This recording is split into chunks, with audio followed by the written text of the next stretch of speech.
So, now the Yankees in the postseason, you want to pop the champagne, but unfortunately I don't have any champagne, so I found like this white bottle of wine laying around, so I guess we could pop the white wine. So I figure, let me get my cork here. So first I got to take this thing off, and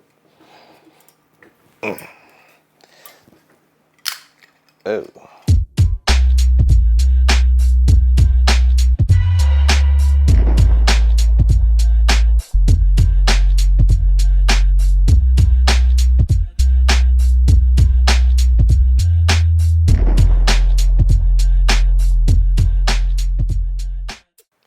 Welcome to Section 420, Talkin Yankees. Well, pop the champagne. The Yankees have clinched a postseason berth. At the very least, we'll be a wild card team. But more importantly, only one game out of the AL East. So actually, the AL East is now back into play, where it was seeming a little bit gloomy last week, though. But great news for the Yankees, and if you're a Yankee fan, with just the long summer was, with all the bad play and the injury itself, the Yankees will be at least in the postseason. So we'll look for that and how the Yankees actually got there.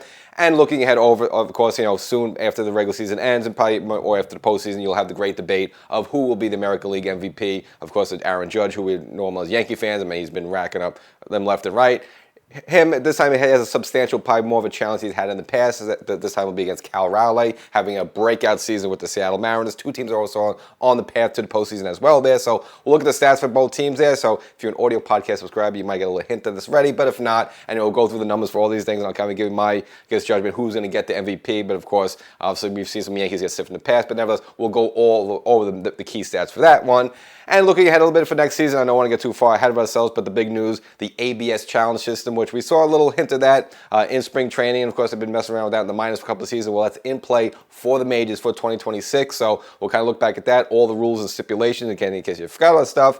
And last but not least, Luke Weaver, who's kind of having a bit of an up and down season for the Yankees there, was on the John Heyman, Joel Sherman podcast recently, because that was when the Yankees were in Baltimore, and made some interesting comments as, he's going to enter free agency at the end of this season there, and, kind of where his head is at there. So we'll kind of look at that. So a lot of good stuff there, but it's positive. So the Yankees are in the postseason, for all the complaining, everything like that. At least the Yankees were able to pop a little champagne, hopefully get a little bit more. So we're going to get started here, but there's a lot of stuff coming up, as I mentioned before. We got the postseason, we got rosters, and then, of course, the wild card round, and hopefully the Yankees get past that, and there's some other rounds there. So the point being is that you want to be an audio podcast subscriber. So wherever you get your favorite podcast, look for Section 420 Talkin Yankees podcast. Subscribe there as well. If you're watching on here, YouTube, make sure you subscribe to the channel. The button's down there somewhere. And if you're on TV, you got double duties. Make sure you subscribe to the audio podcast, and of course here on YouTube as well.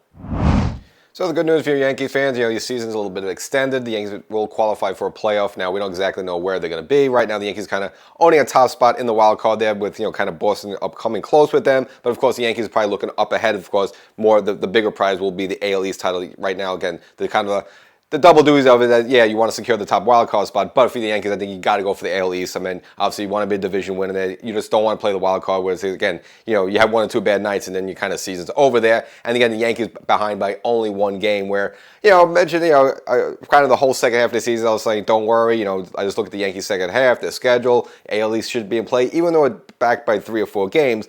Now, when the Yankees inched a little bit closer, the only problem was that Toronto wasn't losing games. Well, finally, both things have scripted. I mean, the Yankees have consistently winning, and finally, it looks like Toronto was stub their toe a little bit, which gave the Yankees now a position, again, as long as they kept winning their games. And again, as mentioned, those last 13 games of September was going to be really easy for the Yankees, so there was really an opportunity there. Now, probably the last episode where I was probably a little bit gloomy, I was kind of like almost resonate that, we probably have to accept the fact they're going to have to take the wild card, because, again, Toronto just wasn't losing games. Again, the Yankees were winning series. They were, they won the Houston series. They won a Toronto series. They were playing good overall. One took 2 out of 3 up in Fenway, but still, Toronto wasn't losing games. But finally, Toronto has been losing games, and so the Yankees got to send a little, maybe send a little Christmas basket there to their friends down in Tampa. Tampa and both Boston, collectively over the last couple of weeks, has stubbled Toronto's toe, and Toronto has lost 4 out of their last 8 games, which with the Yankees, with the weekend series they had in Baltimore, and then of course the first game against the Chicago White Sox, we were able to put them in a position where they're only now 1 game back of the AL East.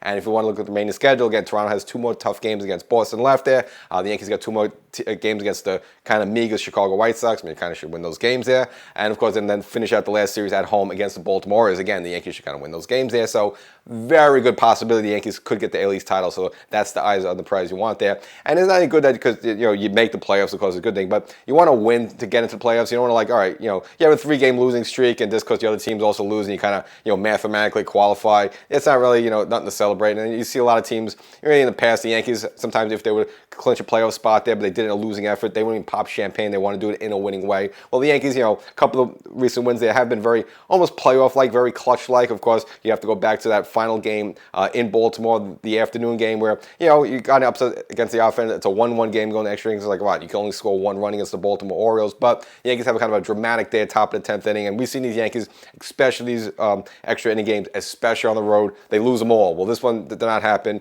You got a base loaded situation for Ben Rice, lefty on lefty situation. He hits a grand slam to put the Yankees ahead 5-1 there. So not only just winning games there, but it's doing it in a big way, in a clutch way. And you almost got a way like almost playing like a playoff team a little bit. I don't want to get too ahead of ourselves there, but Yankees getting some big wins doing this. The Yankees end up getting a tack on a couple more runs, including another Jazz home run there. All right, it's great. So you got that 7-1 win there. Now you got this opening game against the White Sox where, again, you're upset at your offense, but you only score one measly run against the Chicago White Sox. What's going on here? The Yankees in the bottom of the 9th inning here. You're almost like, all right, almost resigned to probably lose this game, maybe there. But the Yankees have come back put 2 on the board in the bottom of the 9th. They have a thrilling comeback win, take the first game in 3-2. So you have 2 great wins in a row with a little late inning magic there. So again, that's the kind of the characteristic of a playoff team, of a team that's going to be good in the playoffs there. So I don't want to anoint the Yankees right there, but those are the type of clutch wins you get in the postseason. So if the Yankees are kind of doing that ready as we get closer there, a lot of good signs, a lot of good mojo there.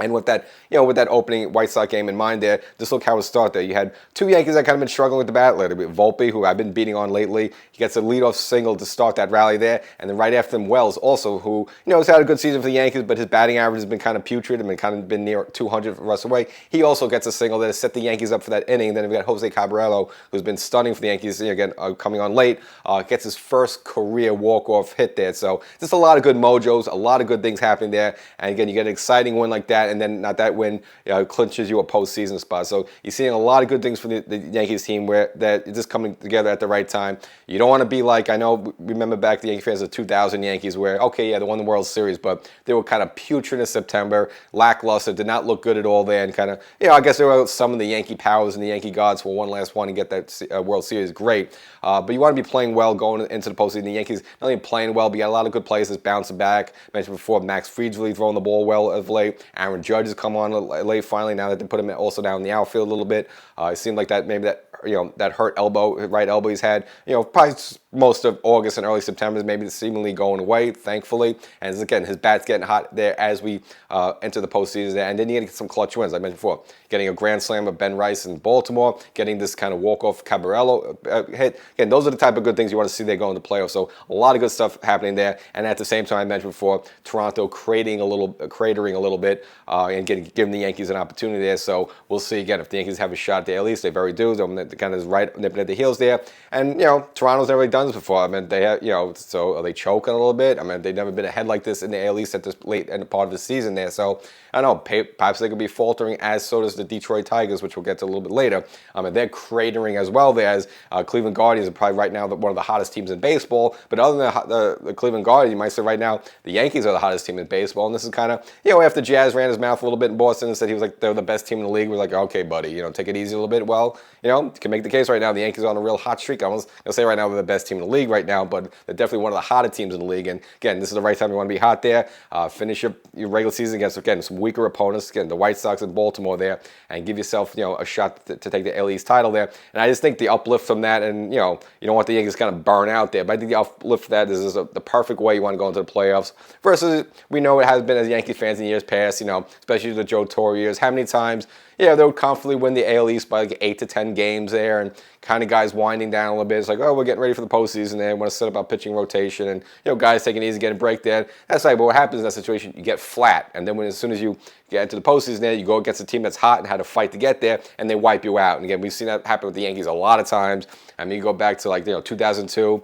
When the Angels came and hit that to the Yankees. You look at it a little bit, even the 2003 World Series with the Yankees up against, an inferior Florida Marlins team. But again, Florida came in hot. You had a bunch of young guys who were hungry there. And the Yankees obviously got beat up in that 7-game series against Boston. But still, you kind of face a team that's hungry there and hot at the right time, and they upset and you wipe you out. So we've seen that plenty of times there. So you want the Yankees to be that team. You want them to be the hot team going in. And it looks like both them and the Cleveland Guardians right there in the American League, all those two teams.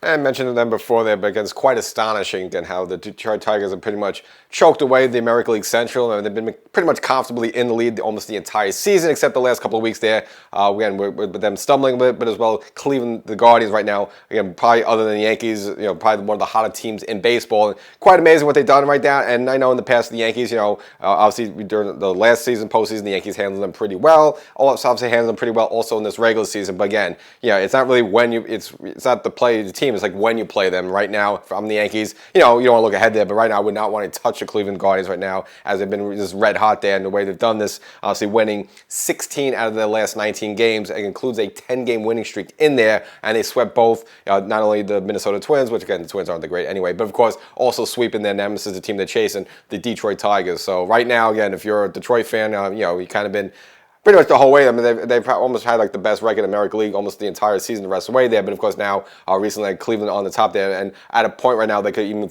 dethrone them for the American League Central title there, which would be quite stunning there. So we'll see how it all wraps up, and obviously it does affect the Yankees, because if the Yankees do end up being one of the wild card teams, well, and they knock Detroit down, well, now Detroit, who again a couple of games better than the Yankees in the standings there a little bit, now those two teams might be fighting over the first 1 and 2 top wild card spots there, so that could affect the Yankees there. But nevertheless, the Yankees, that's why it's vital that you take care of your own business. Make sure you win out your games there. And again, you probably need a little bit more help from Tampa and Boston, who's been giving the Yankees a little bit of help there.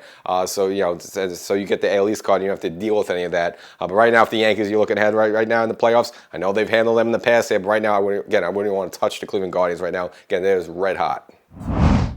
So, of course, the big debate around baseball is going to be who's going to be the American League MVP. And, of course, we got two big names. Of course, Aaron Judge, who's gotten 1-2 already for the Yankees. That was 2022 when he broke his Roger Maris single-season home run record, ended at 62 there, but also had a great season overall. And then just most recently, last season, 2024. Obviously, we know the situation with him in 2023. Probably would have won it again, but, of course, that was the situation. Ran through the wall in Dodger Stadium, broke the toe, whatever he did with the toe there. The toe took him out for the rest of the season there, so wasn't able to get an MVP. So this guy could probably have 3 MVPs right now if it wasn't for that. But nevertheless, going for his third right now in 2025. And again, against him is Cal Raleigh, who's having this breakout season for the Seattle Mariners. And the reason why, not only is he, obviously the home runs is one thing, but doing this as a catcher, which as we all know, it's a very grueling position there. And you figure it takes a lot of steam out of you, it takes a lot out of you. So to put up an MVP type season while being a catcher there, quite impressive. And again, if you're a Yankee fan, you know a couple of those guys in the past, such as Yogi Berra has done it multiple times, and Nelson Howard. So, but you don't see it a lot there. So it was this guy's a bit of a throwback doing that. But of course, we always look at the numbers, and if you're a Yankee fan, you want Aaron Judge, and of course, maybe if you hate the Yankees, you're rooting for Cal Raleigh. But we got the numbers out there, and we'll see who is a little bit more deserving, who's more likely to get it. And I think the numbers kind of speak for themselves. I know Raleigh's kind of obviously leading right now with the home runs. That's the big thing. But again, it's not a home run contest. It's not who hits the most home runs. It's most valuable players. So you got to look at all the stats. And once I get through all these stats there, clearly it really should go to Aaron Judge. Again, the Yankees have gotten hosed in the past with certain things because the reputation, and the Yankees got all this money, and they got all this stuff there. What do you need? Let's give it to someone else. So that nonsense still happen. But if you want to look at the raw numbers there, clearly it should be Aaron Judge. But we'll go through it right now. And again, that's why you should be an audio podcast subscriber. I did drop an episode a little earlier this one. I kind of went through some of these numbers already and kind of gave you my kind of feedback on that. So if you heard that and you're listening here, it might be a little repeat. But the good news now is that we've had more games passed since that recording. So actually, we got even more stats are more up to date. And actually, Judge's numbers even better than it was a couple of days ago, especially with the batting average, even though it's by a couple of points. But nevertheless, we'll go over them. So right now, batting average, Judge hitting 325, Raleigh at 245. So Judge is hitting 75 points higher than Cal Raleigh. So, I can see if he's inching a little bit there, but at 75, it's a lot. Again, Cal Raleigh's not even hitting 250. He's hitting below 250. Judge is way above 300 at 325. So that in itself should just tell you everything. But nevertheless, we'll go through the rest of the numbers. Now, the home runs, Raleigh got Judge on there. So Raleigh has 58. Judge only 49. And Judge, remember, he missed a lot of time. He was on the IL with the right elbow strain there. And even when he came back there, he wasn't himself. And kind of crazy enough, even Judge has these great numbers. It's almost like a down year for Judge a little bit. Just a little funky in the summer. Again, it wasn't great in the summer. Again, he seemed like he's turning it on a little bit lately. But again, this was almost like it's almost, even what you would call like not a really great season for Judge. He's still putting up tremendous numbers and probably going to get the MVP. That's how crazy this whole stuff was. RBIs, Cal Raleigh got the nod on Judge that one. So he's got 121, Judge with only 105. But again, a lot has to do with because Raleigh has a few more home runs. You do some guys on bases there, so your home run's going to bring us some RBIs. And again, Raleigh's played also a couple more games again because Judge was on the IL a little bit, looking back at late July and early August there. So again, that hurt Judge a little bit. I don't think it's going to cost him MVP, but it has hurt Judge with the numbers there. Runs, Judge got a clear head of that with Judge with 131 runs, Raleigh with only 107, so Judge got like almost like 20-something more runs in this guy. Hits also goes at Judge. Judge at 170 versus Raleigh 141, so again, Judge has like 30 more hits than this guy right now. And these numbers, I call them the nerd statistics. I think this is where this clearly puts Judge head above shoulders in front of Raleigh. It's the the analytics, which some people hate, don't play. And these are kind of the funky numbers, which probably didn't even look at so decades ago. But obviously weighs on the scale more recently. And again, I think this really puts it away for Judge if it doesn't already. On base percentage, Judge at .452. So basically, Judge almost at 50. So basically, every two plate appearances Judge makes, either through a walk or a hit, he's getting on base, which is just incredible. Raleigh much lower at .359. So Judge got like 100 points on him with the on base percentage. Again, that right there should put it away. Slugging, got to give Judge the edge. Even though Raleigh has more home runs, Judge is slugging. Judge at .669. Raleigh at .586. So Judge got 100 points more with the slugging. And of course, OPS, on base plus slugging there. And this is kind of like, this one really puts it away. Judge over 1, as he usually is, 1.121. Raleigh under 1. Still respectable, but under 1 at 9.45. So Judge like 200 points better there with the OBPs there. So if you want to look at all those numbers there and look at the whole thing, clear as you go to Aaron Judge. And, as we get closer with only a handful of games left of the regular season, you're seeing more people putting stuff down, more kind of hinting that Judge is going to get it. And again, he's probably ranking higher there. So probably should get it. Now you want to look at both teams. They pretty much have almost the same record. I mean, Seattle has like one win more than the Yankees. So Seattle right now at 88 and 69. I'm sorry, actually, the Yankees got one more win better than, and the Yankees at 89-68. So actually, Yankees are like one game better than the Seattle Mariners, but Mariners right now, because they play in the American League West, comfortably ahead in their division by 4 games. So they're probably going to be American League, American League West division winners there. Up 4 games, with only 5 games left. They'd have to almost lose all the remaining games, and like Houston have to win the rest, which is not going to happen. Yankees, as I mentioned before, they're still fighting for that AL East top spot, only 1 game back in the AL East. So the whole idea is like, all right, the most valuable player. So yeah, not only have to put up tremendous numbers, but it's like, where would your team be without that player? And if you're a Yankee fan, obviously you've been watching this team. I mean, even though this season may have some other characters such as Bellinger getting a breakout season from Trent Grisham, Ben Rice's team to coming on. So yeah, there are a lot of good positives, but pretty much the whole offense is as Aaron Judge, even with a little bit of resurgence for Giancarlo Stanton. Still, I mean, the whole offense, you see, if you're watching this Yankee team the past couple seasons, end of the season, it all goes through Aaron Judge. I mean, without Judge, this team is not close to there. Whereas Raleigh, again, he's a big part of this stuff. And hey, look, you can't sniff at 58 home runs. That's quite impressive. And hey, a couple games left, maybe he does surpass Judge's 62. I don't think he will, but it is possible doing it as a switch hitting catch, that whole deal there. So yeah, he's a very integral piece of his team as well there. But they also have some really other good players. I mean, you got Julio Rodriguez, you got Rosarina. They do have some great pitching. Again, I just think if you take Judge away from the Yankees, you take Raleigh away from Seattle there, I think it hurts the Yankees a lot more than it does with Seattle. So I think, again, for those reasons, and because of, again, the Judge clearly having, hitting 75 points better at the batting average, having more runs, having more the slugging, the on base percentage, the OPS, that stuff. But they really look at stuff. Clearly, Judge, not that he's ahead of it, he's ahead by 100 points in some of those there. So if you want to look at all that stuff there, clearly it should go to Aaron Judge, and I think it will. That by be the 3rd American League MVP. But again, the Yankees have been hosed in the past, and I kind of always look at the 2006. That's the one that bums me out the most, where I think Jared was having a really good season, and they ended up giving it to Justin Morneau, who, again, he had a good season in his own right. He hit over 300. He had 30 home runs, 130 RBIs, if you look at that. But Jeter, again, if you actually watch those games, and it's probably, of all the Yankee season, I probably watched so many of those games, Jeter has so many big hits, clutch hits in that game. But again, you go with the reputation. Well, you're the Yankees, you got all these world championships, and you got all this money, you got the payroll and the whole deal like that, blah, blah, blah.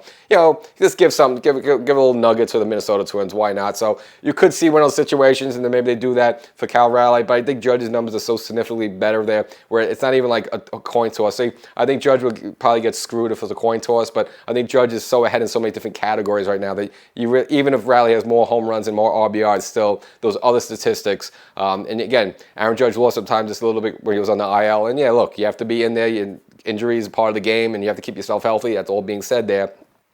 But I don't think the writer is going to punish Judge that much. But again, just because Judge's isn't so high in so significant areas, so most likely it should go to Aaron Judge if anything's there. But again, we've seen some stuff, craziness in the past there. They might want to throw Seattle a bone. Hey, let's get those fans happy. Throw them an MVP there. So that could happen. But I think Judge's numbers are so significantly better in so many areas that I would say 75%. 75% I'll give it to Aaron Judge.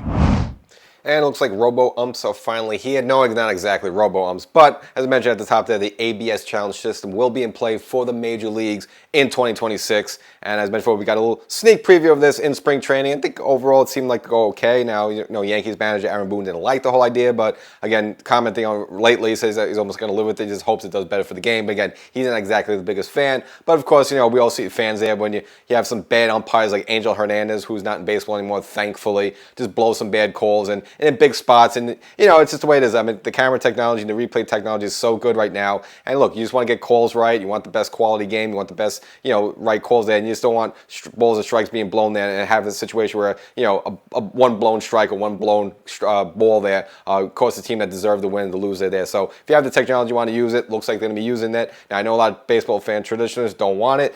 Probably a couple years ago, if you asked me, I didn't want no maybe on normal replay, okay, but not balls and strikes there. But the way they're going to roll this out there, it's not exactly a robo-ump. It's just going to be a challenge system, and you only have 2 per 9 innings. So I don't think it's something where you're replacing umpires. You're just maybe taking one call where, look, you could be a great umpire, you can still blow a call there. So I don't think it's really indicative of the umpires and saying they're not doing a good job. I think overall, it seems like, they have probably a good union to keep some of these guys around that really shouldn't be in baseball. But nevertheless, it's not really taking their jobs away. It's just basically challenging a couple pitches there when you have like 200 or 300 pitches per game there. It's not really a big deal. But again, that's going to be in play now for 2026. So, we know this day was coming, so it's finally here. They've been testing it out in the minors for a while there, and we saw it in the All-Star game, and we saw it in spring training. And if you don't remember all the rules, obviously, there's only 3 people that could call for the replay. Now, it has to be right after the pitch. Can't be down the road there. And what you basically do is you tap your head there. Now, there's only 3 people I mentioned. The pitcher can challenge it, the catcher can challenge it, and the hitter can challenge it. That's it. It's only those 3. So it's not a situation where the manager could call it out there where, maybe they could catch a quick replay and challenge like that. It's none of that nonsense like the other replays there. It basically has to be in the spot, and if you know you're right, then you tap your head and they look at it. Now, this is all being, I guess, engineered and powered by T-Mobile, so they'll keep singing praises about T-Mobile's 5G technology, blah, blah, blah. So basically, after the player taps his head, the replay will go, to the Jumbotron as well.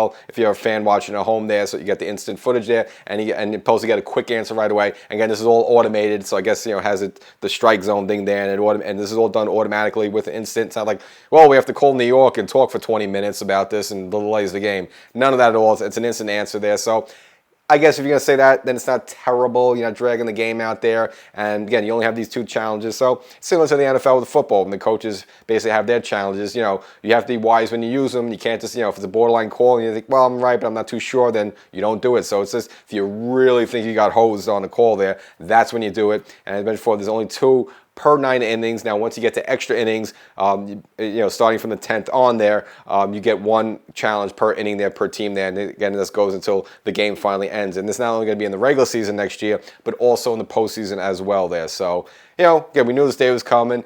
It's here. Now you're going to say, how is this going to affect the game? Is it going to drag the game out? How many pitches are actually going to be challenged yet? So they did look at some of the statistics. Now, this is based on this year's spring training, which does this past year. So, it's kind of get a little so small sample size. Doesn't seem like it interrupts the game a lot there, but some of these numbers are interesting. So during this recent spring training of this year, there were a total of 288 challenges. Now, that's with all the teams and all the games there. So, I don't know what you take from that there. They average about 4.1 challenges per game. So I guess about, maybe 2 teams that each had 2 challenges, which, kind of makes sense there. And each challenge took a total of 13.8 seconds. So from the time they tapped the helmet, saw the footage, made a ruling, that was 13.8 seconds. So you're not adding a ton of time to the game. I mentioned before, it's not like you're getting on the phone with you see the 3 umpires like getting on the phone, like, hey, let's talk to New York for 20 minutes, and like you're not getting an answer. Or that situation when the Yankees were down in Houston, really, we had Taylor Trammell's bat there, which they ended up taking out of the game. They're on the field for like 6 minutes. Like, all right, what's going on? What are we doing with this bat? You're going to call the guy out? This is not like that. This is boom, instantaneous there. So it's not going to drag the game out. So in that case, it's not terrible. And so if you look at the number of challenges per pitches per game there, turned out that it was 2.6 calls were challenged. So of all the umpire strikes, 98% of them weren't challenged. I guess maybe a little bit less than 98%. So it was 2.6% of the pitches were challenged. So it's not like a ton there. Now, interesting what got overturned, and interesting, whose eye is better, whose judgment is better. So 52.2, so a little bit more than 52%, so more than half of these challenges actually were successful. That means the umpires were blowing half these calls there. So I find that kind of interesting and scary at the same time. And for the position players, so that's, I guess, the pitcher and the catcher, they were able to get their call overturned 50.4% of the time, and that's actually a little bit better than the batter. The batter was only correct exactly at 50%. So like what it kind of means that when the pitchers and catchers thought that they got hosed on the call and challenged it, they were more successful than the batter, which was just about 50 even. So the batter, maybe half the times he thought he got screwed on a call, he actually was wrong on that. So seems like it, and it kind of makes sense. So you're a batter there, you maybe a position, you always think, oh no, that wasn't a strike, that was a ball, blah blah blah. Versus your pitcher, especially a catcher, you're their position. You've caught so many balls over your career since you've been in Little League, most likely. So balls are strike there. So you probably have a better eye that if a call is bad or not. You basically have the same eye liner as the umpire right behind you there. So it kind of makes sense with all that. So those are the numbers. That's interesting there. So, and this was all approved by the Joint Competition Committee. So this is official. It's going to happen for 2026.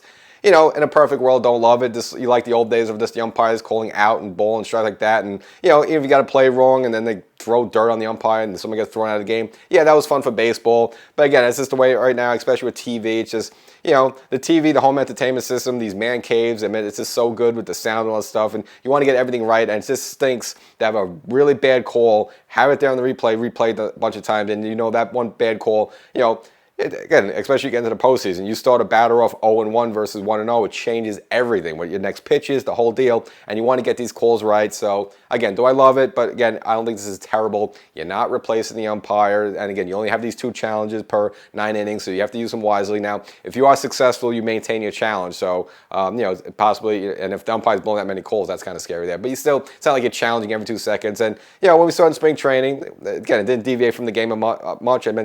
This only took an average 13.8 seconds on average to get an answer there. So overall, it's quick for the game. I think it's good for the game. Again, I think you get better quality games, get better quality. Again, without calls being blown there, I think you have more fairness in the game, and the team that should win probably will win versus having a game blown over this one bad call.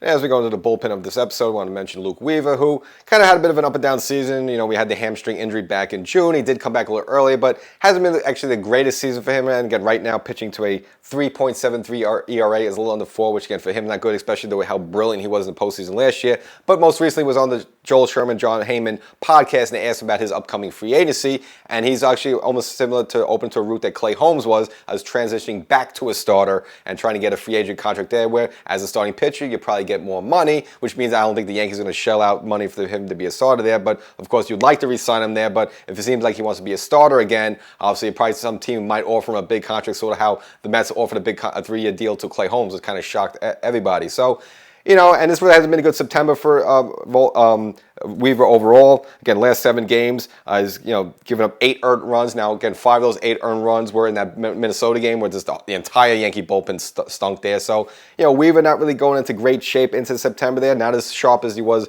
last season there. So you have to hold your breath a little bit. And again, the Yankee bullpen overall, I think, could be a little detrimental to them. But if the Yankees looking to re-sign Luke Weaver based on those comments, probably not likely. And again, probably you got the best of you're going to get out of him last postseason. You hope maybe we give you a little bit more magic this one. But again, based on the September, it's not looking that way.